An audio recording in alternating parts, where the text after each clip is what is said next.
យុវជនគឺជាកម្លាំងស្នូលរបស់ប្រទេសជាតិឆ្លើយតបទៅនឹងយុទ្ធសាស្ត្របញ្ចកោដំណាក់កាលទី1របស់រដ្ឋាភិបាលកម្ពុជាហើយនៅក្នុងបដិបត្តិសកលភាពពាណិជ្ជកម្មបាទយុគ Digital AI យើងនេះហើយជាពិសេសនៅក្នុងបដិបត្តិនៃសង្គ្រាមឈ្លានពានរបស់ប្រទេសថៃយើងឃើញថាយុវជនបានដើរតួនាទីកាន់តែសំខាន់ថែមទៀតបាទដូច្នេះដើម្បីយើងដឹងថាតើអគ្គនាយកដ្ឋានយុវជនមានចក្ខុវិស័យគោលដៅនិងសកម្មភាពអ្វីខ្លះដើម្បីអភិវឌ្ឍយុវជនបាទផលជាចំពោះយុវជនបញ្ហាប្រឈមដៅបន្តខ្ញុំបាទមានកិត្តិយសសូមគ្រប់អញ្ជើញលោកជំទាវស្រួយសុជាតិអគ្គនាយកនៃអគ្គនាយកយុវជនធ្វើបទបង្ហាញលើប្រធានបទយុវជននិងការបណ្ដុះស្មារតីស្នេហាជាតិបាទសូមគ្រប់អញ្ជើញ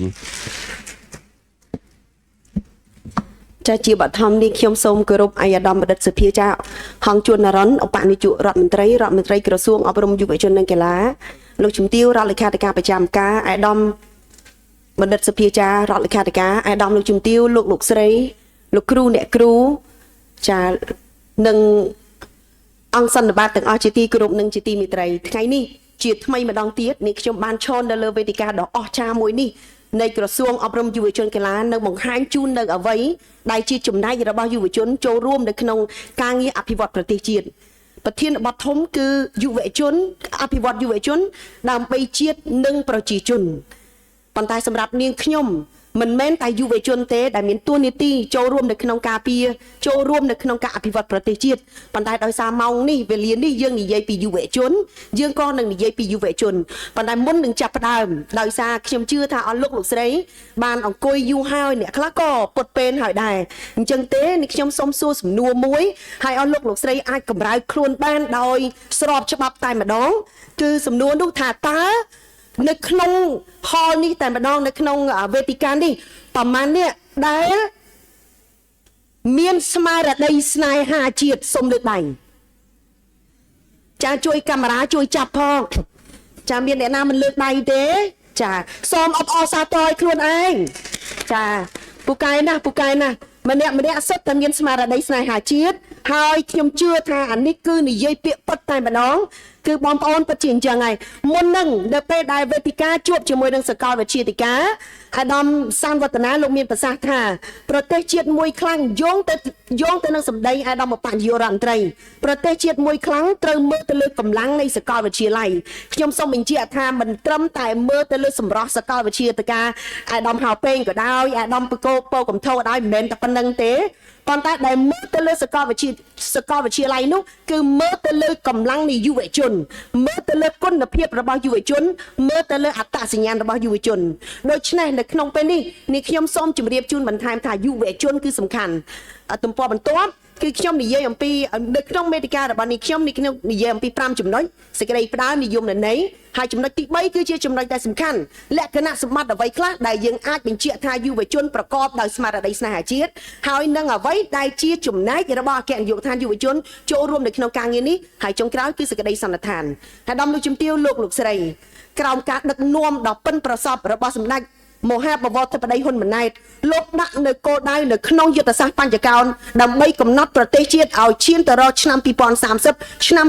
2050ប្រជាជនគ្រប់គ្នាទាំងអស់ជាពិសេសគឺយុវជនត្រូវមានចំណេះដឹងត្រូវមានបំណិនត្រូវមានកាយសម្បទាហើយត្រូវមានលក្ខណៈសម្បត្តិគ្រប់គ្រាន់ទើបម្នាក់คล้ายទៅជាពលរដ្ឋ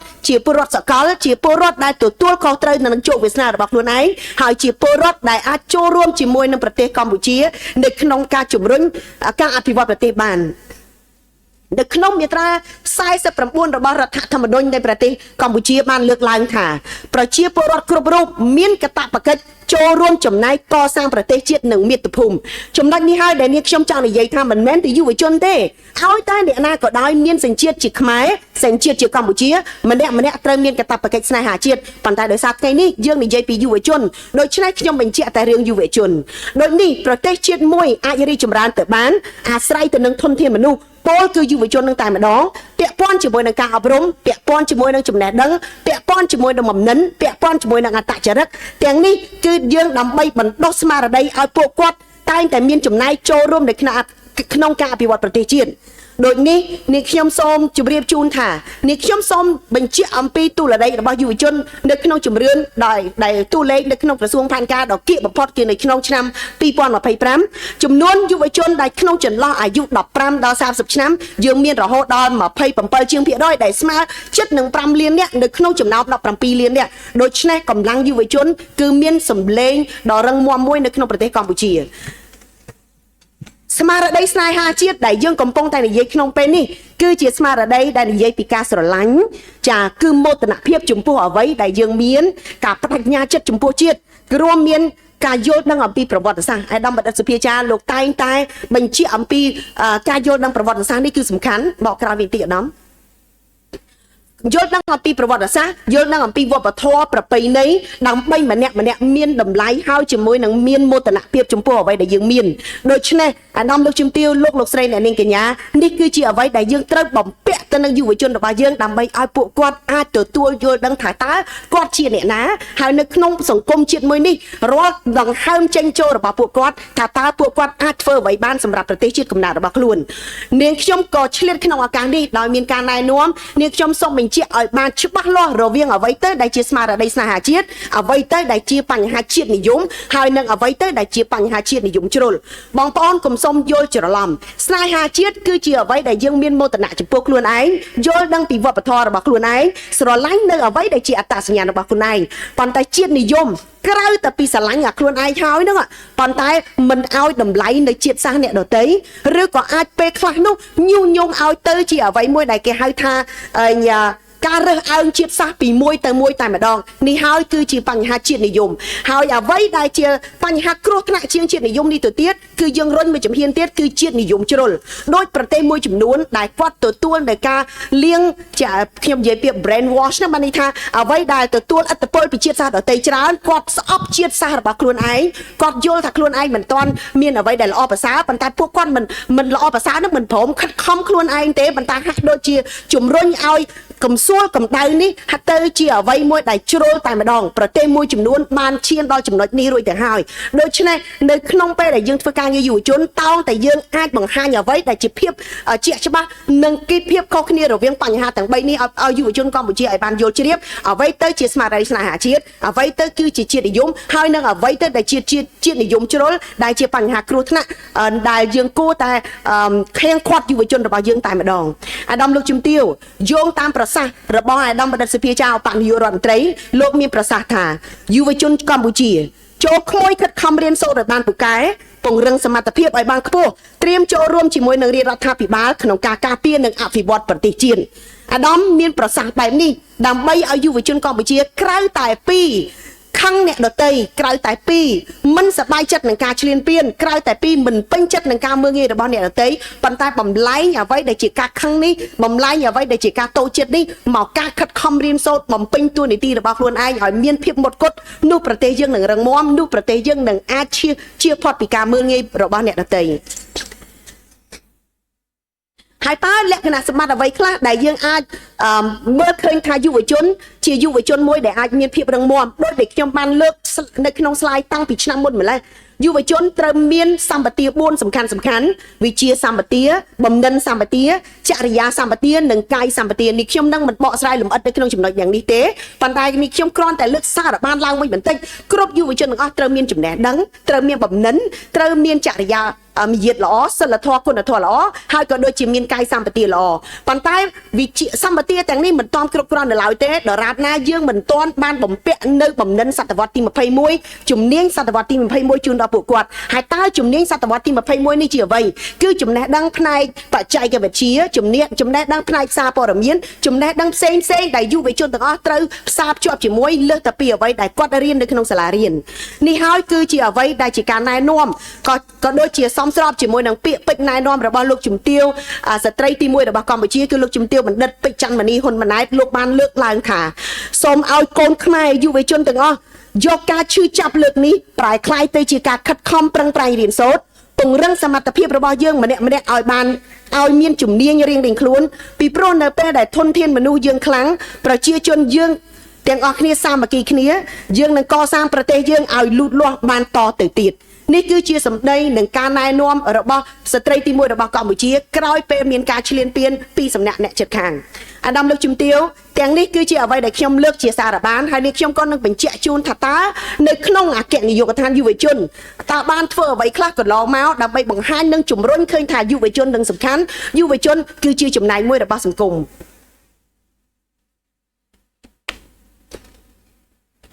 ដោយថ្មីនេះតាមពិតខ្ញុំជឿថាអាដាមលោកជំទាវមកដល់ថ្ងៃនេះបានជ្រាបហើយនៅក្នុងអនុវិស័យការអភិវឌ្ឍយុវជនឬក៏នៅក្នុងអគ្គនាយកដ្ឋានយុវជនយើងមាននាយកដ្ឋានជំនាញ3គឺនាយកដ្ឋានអប់រំយុវជននិងកុមារនាយកដ្ឋានអភិវឌ្ឍកម្មវិធីយុវជននិងនាយកដ្ឋានសហប្រតិបត្តិការកាយរិទ្ធថ្ងៃនេះនាងខ្ញុំនឹង highlight ច្រើនបន្តិចអំពីការងាររបស់កាយរិទ្ធកន្លងមកយើងលើកច្រើនអំពីក្រុមឧស្សាហយុវជនកន្លងមកយើងលើកច្រើនអំពីកម្មវិធីផ្សេង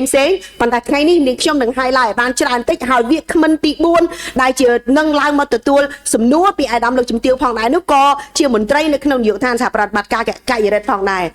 ប៉ុន្តែលើកពីនេះមុននឹងឈានដល់កាយរិទ្ធនាងខ្ញុំសូមបង្ហាញជូននៅកម្មវិធីថ្មីមួយដែលទើបតែបន្ស៊ីគ្នាដែលសហការគ្នាចេញពីក្រសួងអប់រំយុវជនកីឡានិងសហភាពសហព័ន្ធយុវជនកម្ពុជានោះគឺកម្មវិធីមនសិការពលរដ្ឋល្អនៅពេលដែលអស់លោកស្រីអ្នកនាងកញ្ញាឮពាក្យថាមនសិការពលរដ្ឋល្អខ្ញុំជឿថាបងប្អូនលោកគ្រូអ្នកគ្រូច្បាស់ណាស់ហេតុអ្វីបានជាកម្មវិធីនេះត្រូវបានដាក់ឈ្មោះថាមនសិការពលរដ្ឋល្អហើយកម្មវិធីនេះនាងខ្ញុំជ្រាបឱកាសនេះសូមអរគុណជូនអាដាមបណ្ឌិតសុភាចាអបនាយករដ្ឋមន្ត្រីអាដាមអបនាយករដ្ឋមន្ត្រីក្រសួងមុខងារក៏ដូចជាប្រធានសហភាពសហព័ន្ធយុវជនកម្ពុជាអាដាមហ៊ុនម៉ាណីលោកទាំងពីរនាក់ខិតខំរិះរកនៅអ្វីដែលជាកម្មវិធីល្អបន្ថែមទៀតដើម្បីបន្ថែមឲ្យយុវជនមានគេហៅថាបំណិនបន្ថែមជាមួយនឹងឱកាសនៅក្នុងការបង្ហាញសមត្ថភាពអញ្ចឹងមនសិការពលរដ្ឋល្អដែលទើបតែបង្កើតថ្មីនេះយើងមានគោលបំណងរបស់យើងគឺបណ្ដុះមនសិការជំរុញឲ្យយុវជនមានឱកាសធ្វើអ្វីដែលជារបស់ខ្លួនឯងចូលរួមជាមួយនឹងការងារស្ម័គ្រចិត្តហើយបង្ហាញនៅអ្វីដែលជាចំណែកនៃការចូលរួមរបស់យុវជនមនសិការពលរដ្ឋល្អមកដល់ថ្ងៃនេះមានរយៈពេល3ឆ្នាំហើយឆ្នាំទី1គឺនៅឆ្នាំ2024យើងធ្វើបានតែ7ខេត្តក្រុងទេនៅក្នុងនោះមាន21វិទ្យាល័យហើយព័ត៌មានលម្អិតនៅក្នុង slide ខ្ញុំមិនលម្អិតទេឆ្នាំ2025ឆ្នាំទី2យើងពង្រីកដល់12រាជធានីខេត្តក្រុង48វិទ្យាល័យប៉ុន្តែឆ្នាំទី3នេះជាឆ្នាំទី3គឺយើងនៅបន្តដំណើរនៅលើ12ខេត្តក្រុង51វិទ្យាល័យហើយយើងពង្រីកក្លឹបសិក្សារបស់យើងខ្ញុំសូមអរគុណជូនចំពោះ12ខេត្តក្រុងដែលអនុវត្តមនសិការពលរដ្ឋល្អបានយ៉ាងជោគជ័យហើយនេះខ្ញុំក៏សូមអធិស្ឋានដល់ខេត្តមួយចំនួនទៀតដែលតាក់ទងមកនាងខ្ញុំហើយដែលកំពុងតែទន្ទឹងរង់ចាំនៅកម្មវិធីដ៏ល្អប្រសើរនេះជូនដល់ខេត្តបងប៉ុន្តែដោយសារបញ្ហាបច្ចេកទេសមួយចំនួននេះខ្ញុំសង្ឃឹមថានៅពេលដែលប្រទេសកម្ពុជាមានការស្រាកស្រាននោះយើងនឹងអាចបន្តពង្រីកសកម្មភាពរបស់ខ្លួនពីព្រោះអាដាមបណ្ឌិតសុភាចាអបញ្ញរដ្ឋមន្ត្រីក៏ដូចជាអាដាមប្រធានសសយកលោកតែងតែចង់ពង្រីកទៅលើគុណភាពចាមិនមែនគ្រាន់តែបរិយាពង្រីកឲ្យមានតែចំនួនទេដូច្នេះយើងបង្អង់បន្តិចប៉ុន្តែយើងពង្រឹងខ្លួនឯងហើយឆ្នាំបន្តទៀតយើងនឹងមានការជ្រើសរើសខេត្តបន្តនៅក្នុងការពង្រីកបន្ថែមបន្តទៀតខ្ញុំសូមបន្តថាកម្មវិធីមនសិការនេះគឺយើងជ្រើសរើសកូនសិស្សថ្នាក់ទី10និងកូនសិស្សថ្នាក់ទី1ដោយសារកូនសិស្សថ្នាក់ទី12យើងមិនចង់ឲ្យរំខានពេលវេលាការសិក្សារបស់ពួកគាត់ទេក្រៅពីនេះគឺយើងបំពាក់ទៅលើចំណេះដឹងមួយចំនួនបន្ថែមទៀតហើយជ្រាបក្នុងឱកាសនេះខ្ញុំក៏សូមថ្លែងអំណរគុណជូនអាដាមបណ្ឌិតសានវឌ្ឍនាដែលជាក្រុមការងារប្រធានក្រុមការងារខ្លឹមសារជាមួយនឹងលោកគ្រូអ្នកគ្រូនៅសាលាជំនាន់ថ្មីដែលចូលរួមសរសេរតាក់តែងខ្លឹមសារសៀវភៅមនសិការពលរដ្ឋល្អនេះយ៉ាងចិត្តចង់ដែលធ្វើឲ្យយុវជនគ្រប់ជាន់ថ្នាក់ទាំងអស់ពេលដែលគាត់សិក្សាគាត់កាន់សៀវភៅមនសិការនេះឡើងគាត់ពោពេញទៅដោយមោទនភាពដែលគាត់ជាចំណែកមួយនៅក្នុងក្លឹបមនសិការពលរដ្ឋល្អក្រៅពីរៀននៅក្នុងថ្នាក់រៀនពួកគាត់មានពេលវេលាទៅចុះទស្សនកិច្ចសិក្សាពួកគាត់មើលទៅលើទីតាំងប្រវត្តិសាស្ត្រមួយចំនួនហើយពួកគាត់ក៏ជួបនៅវាគ្មិនពិសេសដែលយើងចាត់ថាវាគ្មិនពិសេសហើយបានជាគាត់ពិសេសពីព្រោះបើអញ្ជើញតាមធម្មតាប្រហែលជាពេលខ្លះក៏គាត់អត់មានពេលចូលរួមដែរប៉ុន្តែយោងតាមអ្វីដែលជាកម្លាំងធម្មពលចូលរួមបន្ស៊ីគ្នារវាងសសយកក៏ដូចជាក្រសួងអប់រំគឺថ្នាក់ដឹកនាំមួយចំនួនលោកឆ្លៀតពេលវេលាជួបជាមួយនឹងបងប្អូនយុវជនដើម្បីផ្ដល់ឱវាទក៏ដូចជាតម្រង់ទិសបន្ថែមជូនដល់យុវជនកម្ពុជាអាដាមលោកជំទាវទាំងនេះគឺជាក៏សមស្របនៅពេលដែលយើងជំរុញយុវជនកម្ពុជាទៅនឹងអ្វីដែលជាសិលធម៌គុណធម៌ក៏ស្របជាមួយនឹងបណ្ដាំចាការណែនាំរបស់សម្ដេចអគ្គមហាសេនាបតីតេជោហ៊ុនសែនដែលលោកឡើងថាទោះជាប្រទេសយើងតូចប្រជាជនយើងមានចំនួនតិចហើយ ប្រហែលជាសេដ្ឋកិច្ចរបស់យើងទុនខ្សោយតែយើងកុំខ្សោយខាងសិលធម៌ហើយយើងត្រូវតែបន្តជាជាតិសាសន៍មួយថ្លៃថ្នូរនិងមានសិលធម៌ខ្ពស់អាដាមលោកជំទាវទាំងនេះហើយគឺជាគុណតម្លៃរបស់យើងនៅពេលដែលគេជេរយើងនៅពេលដែលគេប្រមាថយើងមិនមែនជេរទៅគេវិញទេយើងមិនមែនប្រមាថទៅគេវិញទេប៉ុន្តែយើងបំលែងកំហឹងទាំងនេះទៅជាចំណេះដឹងទៅជាបទពិសោធន៍ហើយថ្ងៃណាមួយយើងនឹងរឹងមាំដោយឯងអាដាមលោកជំទាវបន្តទៀតនេះគឺជាកម្មវិធីដែលអនុវត្តនៅក្នុងក្រសួងនៅក្នុងអគ្គនាយកដ្ឋានយុវជនដូចជាមានកម្មវិធីជជែកដេញដោលយុវជនថ្នាក់ជាតិហើយយើងបន្តទៅថ្នាក់ខេត្តទៀតចាខេត្តមួយចំនួនក៏កំពុងតែពង្រីកវិសាលភាពរបស់ខ្លួនហើយនេះខ្ញុំមិននិយាយលម្អិតទេកម្មវិធីនេះត្រូវបានទទួលស្គាល់ដោយថ្ងៃដំបូងដែលអាដាមបណ្ឌិតសុភាចារណាត់រឿនលើកឡើងថាជជែកដេញដោលឥឡូវនេះត្រូវបានទទួលស្គាល់ទាំងសិស្សសាលារៀនឪពុកម្ដាយខ្លួនឯងហើយក៏ដូចជាលោកគ្រូអ្នកគ្រូដែលដឹងថាកម្មវិធីនេះគឺជំរុញជំនាញសតវត្សទី21ដល់យុវជនគឺជំនាញនៅក្នុងការនិយាយជាសាធារណៈជំនាញនៅក្នុងការស្រាវជ្រាវជំនាញនៅក្នុងការងារធ្វើការងារជាក្រុមនិងជំនាញផ្សេងហើយយើងមានកម្មវិធីជាច្រើនទៀតឧទាហរណ៍កម្មវិធីយុវជន21គឺជាការបណ្ដុះសហគ្រិនភាពតាមរយៈការប្រើ digital អាដាមលោកជំទាវកម្មវិធីមួយនេះបានផ្ដល់ការងារធ្វើឲ្យយុវជនយើងច្រើនមែនទែនមកដល់ថ្ងៃនេះមានក្រុមហ៊ុនខ្លះដែលគាត់ភ្ញាស់រួចហើយដែលយើងនិយាយថា incubation ហ្នឹងបានពេលគាត់ភ្ញាស់ទៅជាក្រុមហ៊ុនពិតប្រាកដនេះឥឡូវនេះគាត់អាចរកប្រាក់ចំណូលឲ្យខ្លួនឯងពេលខ្លះអាចឡើងដល់$10000សហរដ្ឋអាមេរិកហើយនៅពេលដែលអ្នកដែលជំរុញឲ្យគេធ្វើហ្នឹងចាប់ប្រាក់ខែអត់ដល់ប៉ុណ្្នឹងទេហើយបន្តទៀតយើងក៏មានកម្មវិធី STEM យើងក៏មានកម្មវិធីក្រុមឧស្សាហ៍យុវជនខ្ញុំសូមពន្លឿនបន្តិចយើងមានកម្មវិធីមួយទៀតគឺកម្មវិធីយុវជនអន្តរជាតិកុំថាឡើយតែក្នុងប្រទេសកម្ពុជាដែលយុវជនឥឡូវនេះកំពុងតែផុសផុលរីកចម្រើននៅក្នុងការបង្ហាញសមត្ថភាពរបស់ខ្លួននៅពេលដែលយើងជ្រើសរើសយុវជនរបស់យើងបញ្ជូនទៅចូលរួមនៅក្នុងកម្មវិធីអន្តរជាតិដូចតួយ៉ាងថ្មីជារៀងរាល់ឆ្នាំយើងបញ្ជូនយុវជនរបស់យើងទៅចូលរួមជាមួយនឹងការប្រជុំកម្រិតពិភពលោកគឺនៅអង្គការសហប្រជាជាតិតែម្ដងគឺយើងតែងតែបង្ហាញអំពីសមត្ថភាពយុវជនរបស់យើងនៅលើឆាកអន្តរជាតិហើយជារឿយយើងតែងទទួលបាននូវការកោតសរសើរនៃការវាយតម្លៃខ្ពស់អំពីអ្វីដែលជាភាពម៉ត់ចត់និងភាពក្លាហានរបស់យុវជនកម្ពុជាបន្តទៀតយើងក៏មានកម្មវិធីស្ម័គ្រចិត្តដើម្បីសហគមន៍ខ្ញុំដែលយើងអាចហៅថាសសខហើយកម្មវិធីនេះមិនត្រឹមតែទទួលដឹងឮតែក្នុងស្រុកទេដូចខ្ញុំបានជម្រាបចឹងខ្ញុំត្រូវបានអង្គការសហប្រជាជាតិអញ្ជើញ2ដងហើយដែលចូលរួមថ្លែងសន្ទកថានិយាយអ្វីអំពីភាពល្អប្រសើរនៃកម្មវិធីនេះហើយខ្ញុំសូមលើកទឹកចិត្តឲ្យគ្រប់វិទ្យាល័យទាំងអស់ដែលអាចធ្វើទៅបានសូមពង្រីកកម្មវិធីនេះឲ្យបានគ្រប់ជ្រុងជ្រោយនិងបានផុសផុលដើម្បីធ្វើយ៉ាងណាឲ្យយុវជនរបស់យើងបានចូលរួមយើងមានកម្មវិធីផ្សេងទៀតដោយបញ្ហាពេលវេលានេះខ្ញុំមិនលំអិតទេនេះខ្ញុំសូមរំកិលបន្ថែមទៀតហើយបើសិនជាអស់លោកស្រីអ្នកនាងកញ្ញាមានមន្ទិលសង្ស័យឬក៏ចង់ចូលរួមអនុវត្តកម្មវិធីណាមួយសូមអាចតាក់ទងមកនឹងខ្ញុំផ្ទាល់ឬក៏មន្ត្រីរបស់អគ្គនាយកដ្ឋានយុវជននៅទីនេះយើងមានក្រុមការងារយើងច្រើនដែលអស់លោកស្រីអាចតាក់ទងបានកម្មវិធី BIP ក៏ជាកម្មវិធីមួយដែលយើងគួរតែ highlight ដោយអាដាមបណ្ឌិតនេះសំសិដេតលើកឡើងអញ្ចឹងថាពេលដែលយុវជនបោះបង់ការសិក្សាយើងមិនបោះបង់គាត់ទេយើងនៅតែផ្ដល់ឱកាសឲ្យពួកគាត់យើងនៅតែទាញឲ្យពួកគាត់ត្រឡប់មកវិញម្ដងជា2ដងដើម្បីធ្វើយ៉ាងណាឲ្យពួកគាត់មានភាពរឹងមាំផ្នែកចំណេះដឹងដើម្បីគាត់អាចរៀនរស់នៅដោយខ្លួនឯងដោយសុភាសិតចិនមួយថាយើងសុខចិត្តបង្រៀនឲ្យគាត់ចេះស្ទូចត្រីជាជាងយើងឲ្យត្រីទៅគាត់ដូច្នេះកម្មវិធី BIP ដែលបង្កើតឡើងដោយនឹងឧបត្ថម្ភដោយអង្គការ UNESCO ក៏ដូចជាក្រសួងមុខងារចាយើងធ្វើសហការជាមួយនឹងក្រសួងអប់រំនេះគឺមានលទ្ធផលល្អប្រសើរនិងមានការចូលរួមអ្នកខ្លះពេលខ្លះរៀនគាត់ទៅធ្វើការដល់កូរ៉េណាប៉ុន្តែគាត់ចូលរួមកម្មវិធីតែម្ដងយើងមានកម្មវិធីជាច្រើនទៀតប៉ុន្តែដោយសារបញ្ហាពេលវេលានេះខ្ញុំមិនលម្អិតជូនទេនេះខ្ញុំសូមទៅដល់កម្មវិធីបញ្ញាសពនិមិត្តដែលយើងហៅថា AI នេះក៏ជាអ្វីដែលជាកម្មវិធីដែលអនុវត្តយោងតាមអនុសាសន៍របស់អាដាមបណ្ឌិតសុភាចាពេលដែលសម័យ COVID ចាសម័យ COVID ម្នាក់ stress យុវជនក៏ stress ប៉ុន្តែយោងតាមអ្វីដែលជាការ update របស់ technology របស់បច្ចេកវិទ្យាដូច្នេះយើងពង្រឹងសមត្ថភាពមន្ត្រីយុវជនរបស់យើងតាមរយៈ AI ដែលយើងបង្រៀនឲ្យពួកគាត់អាចប្រើប្រាស់ជំនាញនេះដើម្បីឲ្យជួយជំរុញសមត្ថភាពរបស់ពួកគាត់ការសិក្សារបស់ពួកគាត់យើងមានកម្មវិធីមួយទៀតដែលយើងហៅថាកម្មវិធីe-gen ឬក៏ផ្សេងចាហើយកម្មវិធីមួយគឺជាកម្មវិធីជំរុំយុវជនជាសកលដែលយើងត្រូវបាន sponsor ដោយធនាគារកាណាដាគាត់គឺយើងជ្រើសរើសយុវជនដើម្បីក្នុងរយៈពេលមួយដែលពួកគាត់ត្រូវរៀនរស់នៅជាមួយគ្នារៀនយល់ពីអ្នកដទៃហើយរៀនយល់អំពី អ្វីដែលជាតម្លៃរបស់ខ្លួនហើយកម្មវិធីនេះយើងមានភាពជោគជ័យមែនតើហើយនេះខ្ញុំសូមបន្តទៀតគឺដល់កាយរិទ្ធតែម្ដងអាយដាមលោកជំទាវលោកស្រីអ្នកនាងកញ្ញាកាយរិទ្ធជាតិកម្ពុជាគឺជាសមាជិកមួយនៅក្នុងសមាជិកកាយរិទ្ធពិភពលោកដែលមានចំនួន179ប្រទេសនៅលើពិភពលោកតែម្ដងហើយចលនាកាយរិទ្ធនេះត្រូវបានបង្កើតឡើងតាំងពីឆ្នាំ1907យូរយារណាស់មកហើយដោយលោក Baden Powell នៅពេលនោះគឺយើងយកតែកុមារាទេគឺក្មេងប្រុសដោយសារគម្លាតចារវាងកុមារានិងកុមារីដូច្នេះយើងយកតែកុមារានៅក្នុងពេលចាប់ផ្ដើមដំបូងគឺនៅក្នុងឆ្នាំ1907យកហេតុអ្វីបានជាត្រូវយកកុមារាហ្នឹងទៅមកបំពាក់នៅចំណេះដឹងជំនាញ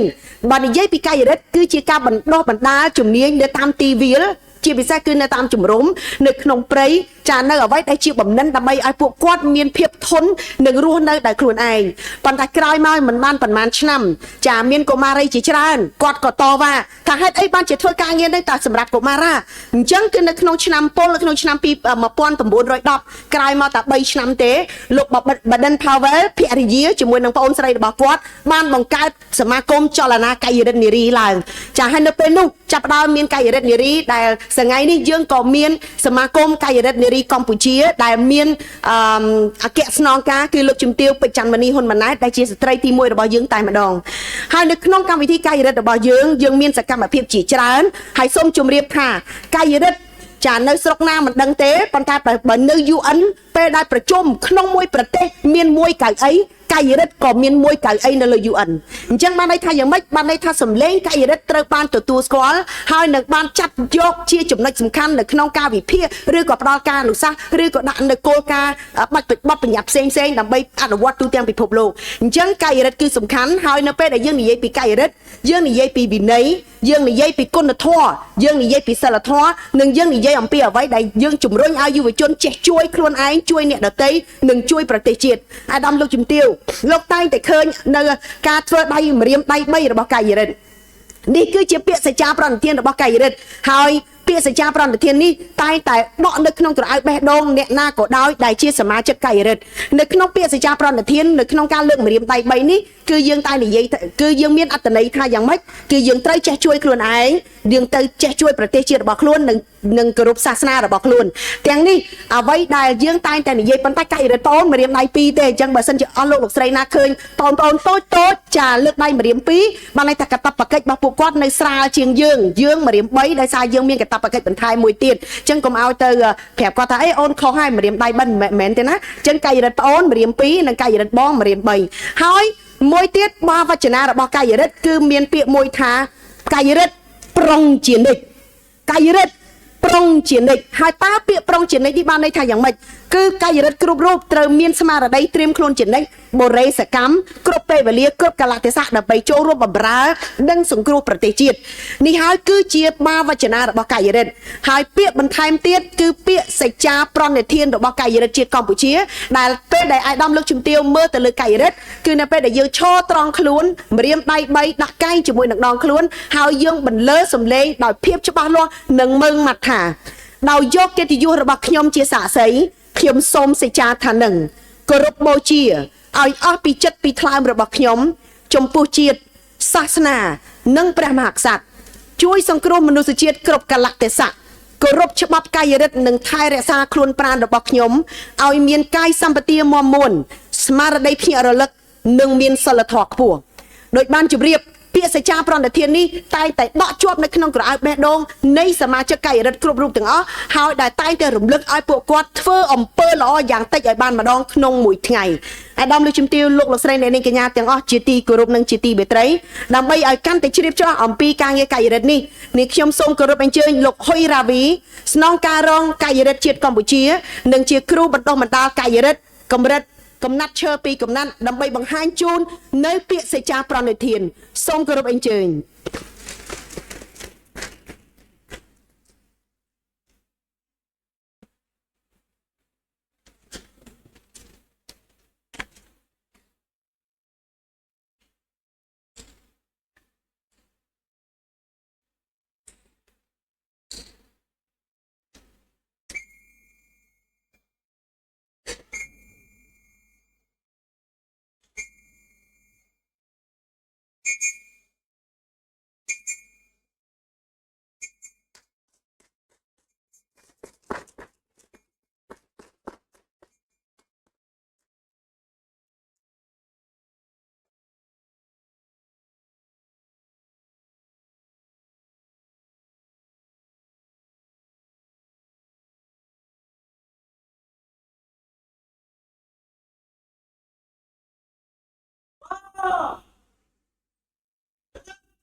ចាដើម្បីកុំឲ្យខាតពេលនេះខ្ញុំសូមបន្តទៀតទាំងនេះគឺជាការបង្ហាញនៅរបៀបនិងសណ្ដាប់ធ្នាប់របស់កាយរដ្ឋជាតិកម្ពុជាហើយបងប្អូនគឺជាកាយរដ្ឋជំទង់នេះខ្ញុំជឿឱកាសនេះសូមថ្លែងអំណរគុណជូនចំពោះសមាជិកកាយរដ្ឋមកពីសាកលវិទ្យាល័យជាតិគ្រប់គ្រងនិងមកពីសាកលវិទ្យាល័យ Belty អន្តរជាតិអាដាមលោកជំទាវលោកស្រីជាថ្មីម្ដងទៀតសូមអបអរសាទរកាយរដ្ឋជាតិកម្ពុជាអ្វីដែលនេះខ្ញុំបានជម្រាបជូនអស់រយៈពេលជាង20នាទីហើយដែលនេះខ្ញុំមានរយៈពេលរហូតដល់30នាទីគឺសរុបសេចក្តីមកគឺជាអ្វីដែលជាការបង្ហាញនៅការចូលរួមរបស់យុវជននៅក្នុងការការពារនិងកសាងប្រទេសកម្ពុជាហើយតែដែលនេះខ្ញុំបានជម្រាបឲ្យថាមិនមែនជាទូនីតិរបស់យុវជនដោយឯកឯងទេម្លេះណាដែលយើងជាជនជាតិកម្ពុជាយើងតែតែមានទូនីតិមួយនេះជាចុងក្រោយនេះខ្ញុំសូមលើកបង្ហាញម្នាក់ទៀតដែលជាបុគ្គលដែលនេះខ្ញុំគួរតែបង្ហាញជូនយុវជនកម្ពុជាទាំងអស់ឲ្យបានឃើញគាត់ឈ្មោះថាផាស៊ីវផេងថ្ងៃនេះគាត់គឺជាវីរៈកងទ័ពជួរមុខប៉ុន្តែកាលពីប្រហែលឆ្នាំមុនមកពលគឺនៅក្នុងឆ្នាំ2019គាត់គឺជាយុវជនស្ម័គ្រចិត្តម្នាក់នៅក្នុងកម្មវិធីជំរំយុវជនជាសកលដែលបានកើតឡើងនៅក្នុងខេត្តព្រះវិហារនៅពេលនោះនៅពេលដែលយើងមានការចូលរួមបណ្ដុះបណ្ដាលពីបងកងទ័ពដែលនៅប្រចាំនៅទិសខាងខេត្តព្រះវិហារធ្វើឲ្យយុវជនម្នាក់នេះយល់ដឹងថាការចូលរួមចំណែកនៅក្នុងការពារប្រទេសជាតិគឺជារឿងសំខាន់បើទោះជាគាត់រៀនចប់ដល់អនុបណ្ឌិតច្បាប់ក៏ដោយគាត់ទទួលបានអាហារូបករណ៍ទៅរៀនបន្តនៅក្រៅប្រទេសប៉ុន្តែនៅពេលដែលប្រទេសកម្ពុជាទទួលនៅការឈ្លានពានគាត់បានស្ម័គ្រខ្លួនចូលរួមនៅក្នុងតបជួរមុខកាន់កំភ្លើងចូលរួមការពារប្រទេសកម្ពុជាហើយគាត់ឆ្លងផុតដំណាក់កាលទី1ដំណាក់កាលទី2ដោយបញ្ហាផ្សែងពុលគាត់ក៏ទទួលប៉ះពាល់ដល់បញ្ហាសុខភាពហើយត្រូវបានបញ្ជូនមកព្យាបាលនៅមន្ទីរពេទ្យនៅទីក្រុងភ្នំពេញនៅពេលដែលនេះខ្ញុំឆ្លៀតពេលវេលាដ៏មានតម្លៃនេះចូលរួមនៅក្នុងការសួរសុខទុក្ខរបស់គាត់នៅតែបង្ហាញចេតនាមួយថាបើទោះជាមានរឿងអីកើតឡើងដល់ជីវិតរបស់ពួកគាត់ក៏ដោយក៏គាត់នឹងមិនចោលសមរភូមិពួកគាត់ដោយសារគាត់មានកិត្តិយសកាន់កាភ្លើងប៉ុន្តែគាត់ការពារប្រទេសកម្ពុជាក្នុងឱកាសនេះខ្ញុំក៏សូមគោរពដឹងគុណ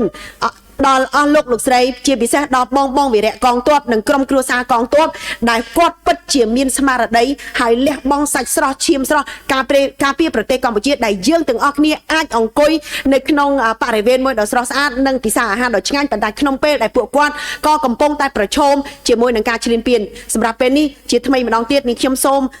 ជូនគោរពអរគុណដល់បងវីរៈកងទ័ពហើយជូនពរឲ្យពួកគាត់រួចផុតនៅគ្រោះភ័យទាំងឡាយហើយការពារប្រទេសរបស់យើងឲ្យមានសុខសន្តិភាពឯកឧត្តមលោកជំទាវមុននឹងបញ្ចប់នេះខ្ញុំសូមផ្ញើជូននៅអ្វីដែលជាពាក្យពេចន៍របស់សម្ដេច មហាបវរធិបតីហ៊ុនម៉ាណែតនាយករដ្ឋមន្ត្រីនៃប្រទេសជាតិចាក់កម្ពុជាយើងត្រូវយកការលំបាកនៅពេលនេះធ្វើជាឱកាសដើម្បីឲ្យខ្មែរគ្រប់រូបចេះពួតដៃគ្នាកសាងជាតិខ្មែរយើងឲ្យកាន់តែមានភាពរឹងមាំនិងកាន់តែមានភាពល្អប្រសើរឡើងប្រកបដោយភាពធន់ទាំងនេះគឺជាពាក្យមួយដែលសូមឲ្យប្រជាពលរដ្ឋកម្ពុជាអ្នកណាក៏ដោយដែលកើតមានឈាមជ័រជាខ្មែរសូមតោងធ្វើឲ្យខ្លួនឯងមានភាពធន់សូមតោងធ្វើឲ្យខ្លួនឯងមានគុណភាពជាមនុស្សដើម្បីចូលរួមជាមួយនឹងរាជរដ្ឋាភិបាលរបស់យើងគ្រប់គ្រងទៅនឹងអ្វីដែលជាការចំណាត់ការរបស់រាជរដ្ឋាភិបាលនៅក្នុងការការពារប្រទេសកម្ពុជាហើយជាចុងក្រោយជាថ្មីម្ដងទៀតអ្វីដែលជាការចូលរួមបណ្ដុះស្មារតីស្នេហាជាតិដល់យុវជននេះពិតជាមានសារៈសំខាន់ពីព្រោះយុវជនមិនមែនគ្រាន់តែជាអ្នកដែលចាំទទួលនៅផលប្រយោជន៍ប៉ុណ្ណោះទេប៉ុន្តែពួកគាត់គឺជាអ្នកដែលបន្តផ្ដល់ឱកាសឲ្យអ្នកដទៃឬក៏ការជាចំណែកមួយរបស់គាត់នៅក្នុងសង្គមតួយ៉ាងនៅក្នុងប្រទេសកម្ពុជាដែលមានតួលេខយុវជនជាច្រើននេះគឺសម្លេងយុវជនពិតជាសំខាន់អាដាមលោកជំទាវសម្ដេចតាព្រះបរមរតនកោដ្ឋលោកក៏មានព្រះរាជឱកាសផងដែរថានៅពេលដែលខ្មែរយើងរួបរวมប្រែមកថាខ្លាំងហើយដែលថ្ងៃនេះយើងប្រើពាក្យសាមញ្ញថាខ្មែររួបរวมខ្មែរខ្លាំងគឺជាពាក្យមួយដែលដាស់តឿនស្មារតីកូនខ្មែរទាំងអស់ឲ្យចេះរួបរวมគ្នាសូមកុំឲ្យរឿងបន្តិចបន្តួចប្រកាន់គ្នាទៅវិញទៅមកសូមកុំឲ្យរឿងបន្តិចបន្តួចធ្វើឲ្យយើងបែកបាក់គ្នាទៅវិញទៅមកប៉ុន្តែតោងពេលណាដែលយើងរួបរวมគ្នានោះប្រទេសកម្ពុជានឹងបន្តរឹងមាំហើយបោះសម្លេងបន្តទៀតទោះជាក្នុងពេលណាក៏ដោយមុននឹងបញ្ចប់នាងខ្ញុំសូមជឿក្នុងឱកាសនេះក៏សូមគោរពថ្លែងអំណរគុណជូនដល់ដៃគូដែលបានជួយមកក្នុងការងារវិស័យយុវជននេះមានទាំងក្រសួងពាក់ព័ន្ធក្រសួងនានាហើយក៏ដូចជា NGO មួយចំនួនមានដូចអង្គការ UNESCO អង្គការ UNFPA អង្គការសសយកកាកបាទក្រហមកាយរិទ្ធនារីកាយរិទ្ធជាតិគ្រប់អង្គការស្ថាប័នទាំងអស់ដែលពាក់ព័ន្ធជាមួយនឹងយុវជនមិនមែនតែអង្គការស្ថាប័នក្រសួងពាក់ព័ន្ធប៉ុណ្ណោះទេប៉ុន្តែមានវិស័យឯកជនមួយចំនួនទៀតដែលគាត់យល់ថាគាត់ក៏មានចំណែកនៅក្នុងការចូលរួមជាមួយនឹងការងាររបស់យុវជននេះផងដែររឿងមួយចំនួនពេលខ្លះក្រុមហ៊ុនខ្លះគាត់ផលិតបានន័យថាគាត់រកបានប្រាក់ចំណេញមួយចំនួនប៉ុន្តែគាត់មិនទុកដោយខ្លួនឯងទេប៉ុន្តែគាត់ចង់ចូលរួមជាមួយនឹងកម្មវិធីយុវជនដែលឃើញថាពេលដែលគាត់វិនិយោគលុយប៉ុណ្ណឹងទៅវាពិតជាបានផលប្រយោជន៍វាពិតជាបានគុណតម្លៃដល់យុវជនហើយយុវជននេះឯងគឺជាគុណតម្លៃរបស់ប្រទេសជាតិទាំងមូលអញ្ចឹងជាថ្មីម្ដងទៀតនេះខ្ញុំសូមគោរពថ្លែងអំណរគុណជូនចំពោះអាដាមលោកជំទាវលោកស្រីមន្ត្រីគ្រប់ជាន់ថ្នាក់របស់អគ្គនាយកដ្ឋានយុវជនបងប្អូនយុវជនស្ម័គ្រចិត្តយុវជនទាំងអស់ដែលបានធ្លាប់ចូលរួមជាមួយនឹងកម្មវិធីរបស់អគ្គនាយកដ្ឋានយុវជនអាដាមលោកជំទាវលោកស្រីលោកគ្រូអ្នកគ្រូទាំងអស់ជាពិសេសអាដាមបណ្ឌិតសុភាចាអបនាយករដ្ឋមន្ត្រីដែលលោកតែងតែផ្ដល់ការលើកចិត្តនិងគាំទ្រដល់អនុវិស័យការអភិវឌ្ឍយុវជននាងខ្ញុំសូមអរគុណ